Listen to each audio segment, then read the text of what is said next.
Naku, talagang mapapakamay ka sa sobrang sarap ng ulam na ito mga idol. At panigurado, ubos na naman yung kanin mo dito. Yo, what's up mga idol? Magandang araw sa inyong lahat. Samahan niyo naman ako sa aking pagpo-food trip. Magluluto at gagawa tayo ng masarap na ulam. Bali ngayong araw mga idol, ay magluluto tayo ng tortang talong. At gagawa rin tayo ng kinilaw na talong. Papakuluan muna natin yung mga talong para lumambot mga idol. At sa mga oras na yan mga idol, ay nilagyan ko na ng tubig ang kawali.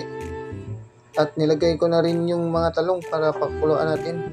Bali, kawali muna yung ginamit ko sa pagpapakulo ng talong mga idol.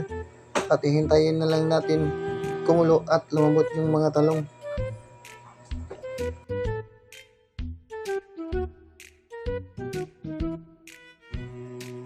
At ayan, lumambot na. Hahanguin na natin to mga idol.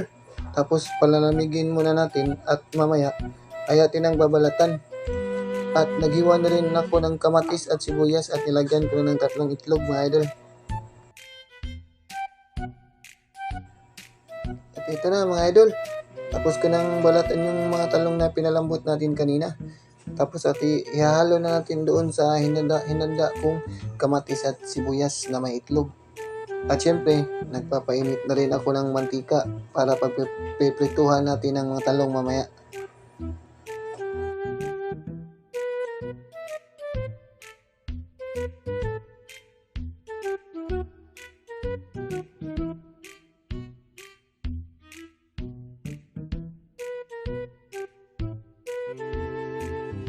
Ayan, mainit na yung mantika mga idol. Ipiprito na natin yung talong na hinalo natin sa itlog at na may kamatis at sibuyas. Panigurado, napakasarap na naman ang kain natin nito mamaya.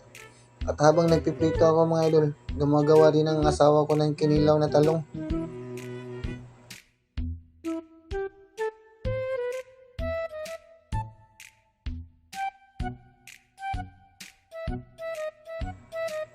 At sa puntong ito mga idol, naluto na ang ating tortang talong. Mga idol, tapos na rin gumawa ng kinilaw na talong yung asawa ko. So ayan mga idol, kainan na. Talagang napakainit ng panahon mga idol. Pinagpapawisan talaga ako.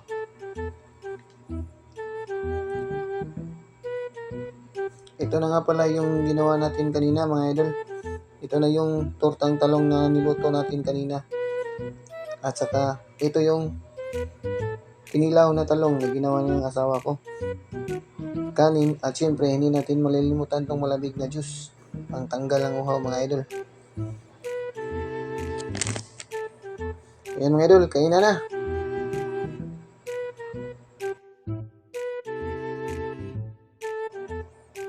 Talagang hindi mo talagang mapigilan yung kamayin yung pagkain mo ng ulam na ito mga idol. Sobrang sarap.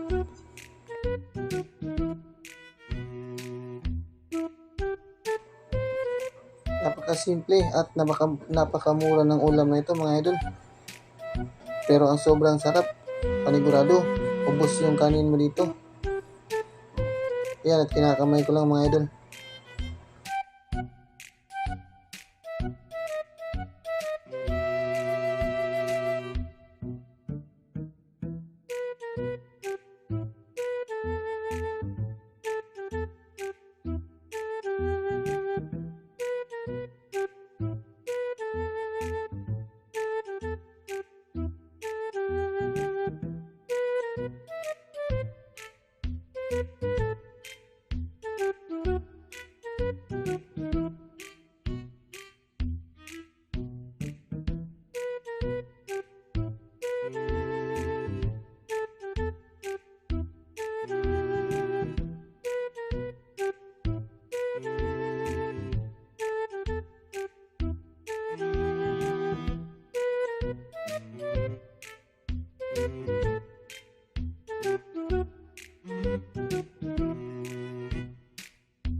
nga mga idol. Ubos na yung kanin ko mga idol. Napakasarap.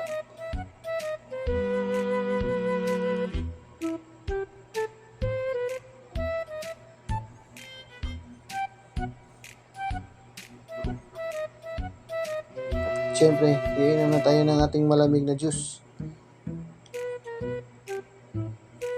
So, maraming salamat po sa inyong walang sawang panonood mga idol. Hanggang dito na lang tong mga video na to mga idol. Maraming salamat po. God bless.